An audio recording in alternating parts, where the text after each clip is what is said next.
Download the ZEE5 app now.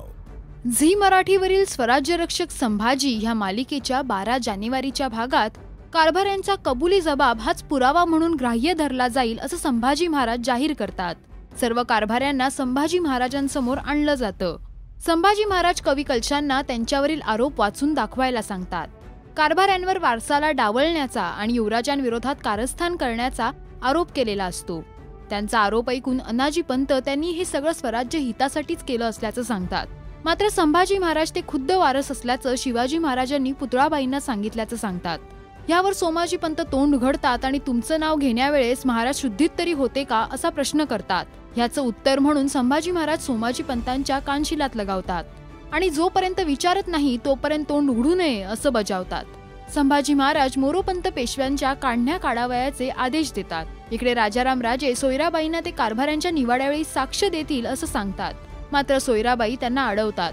त्यांचं सतत संभाजी महाराजांच्या पाठीशी राहणं त्यांना आवडत नसल्याचं सांगतात. राजाराम राजे त्यांचं काहीही न ऐकता तिथून निघून जातात.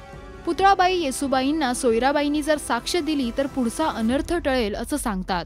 येसुबाई सोयराबाईंशी बोलायचं ठरवतात. इकडे सर्व कारभारी आम्ही स्वराज्य हितासाठी हे सगळं केल्याचं सांगतात.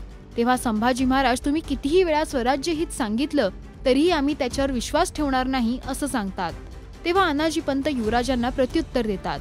तेव्हा संभाजी महाराज अनाजी पंतांचे युवराजांविषयीचे विचार त्यांना ऐकवून दाखवतात.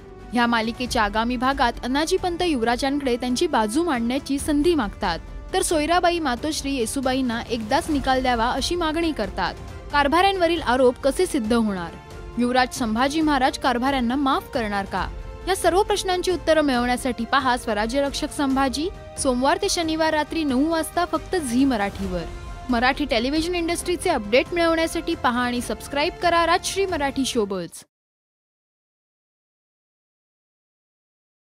Download the ZEE5 app now.